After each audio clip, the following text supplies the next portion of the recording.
तर आज राज्य मंत्रिमंडळाची दुपारी बैठक होणार आहे आणि शिंदेंच्या महत्त्वाकांक्षी योजनांना कात्री लागण्याची शक्यता आहे। यामध्ये शिवभोजन, आनंदाचा शिधा आणि तीर्थदर्शन योजनांवर या बैठकीत चर्चेची शक्यता आहे। तेव्हा राज्य मंत्रिमंडळाच्या या बैठकीमध्ये या योजनांसंदर्भात आज नेमकी काय चर्चा होतीये हे बघावं लागणार आहे। शिंदेंच्या या महत्त्वाकांक्षी योजना होत्या, या योजनांना कात्री लागण्याची शक्यता आहे। त्यामुळे निश्चितच संपूर्ण राज्यातल्या जनतेचं सुद्धा आजच्या कॅबिनेटकडे लक्ष असणार आहे। राज्य मंत्रिमंडळाची ही आज एक महत्त्वाची बैठक असणार आहे। या बैठकीमध्ये या योजनांसंदर्भात चर्चा होणार आहे आणि शिवसेनेची सुद्धा प्री कॅबिनेट बैठक असणार आहे। जाऊया थेट आपण सीमाकडे जाणून घेऊया आजच्या या बैठकीसंदर्भातले आणखी तपशील। सीमा, आज राज्य मंत्रिमंडळाची बैठक आहे आणि त्यापूर्वी प्री कॅबिनेट बैठक शिवसेनेची होणार आहे। काय नेमके बैठकीचे मुद्दे आज असणार आहेत?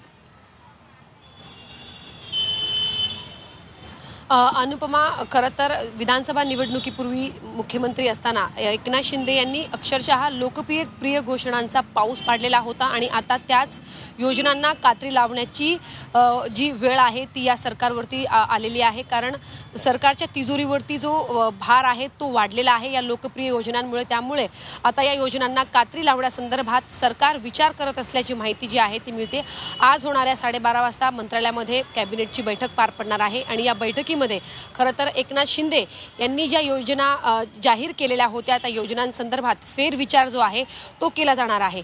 या लोकप्रिय योजनांमध्ये खरं तर मुख्यमंत्री तीर्थदर्शन योजना, त्याचसोबत शिवभोजन थाळी योजना आणि त्याचसोबत आनंदाचा शिधा या अत्यंत महत्त्वाच्या योजना आहेत आणि या योजनांसंदर्भात आज मुख्यमंत्री देवेंद्र फडणवीस यांच्या नेतृत्वाखाली होणाऱ्या बैठकीमध्ये फेरविचार जो आहे तो केला जाणार आहे। खरं तर एकनाथ शिंदे यांनी जाहीर केलेल्या योजनांना आता कात्री लागते का असा एक सवाल जो आहे तो उपस्थित केला जातोय।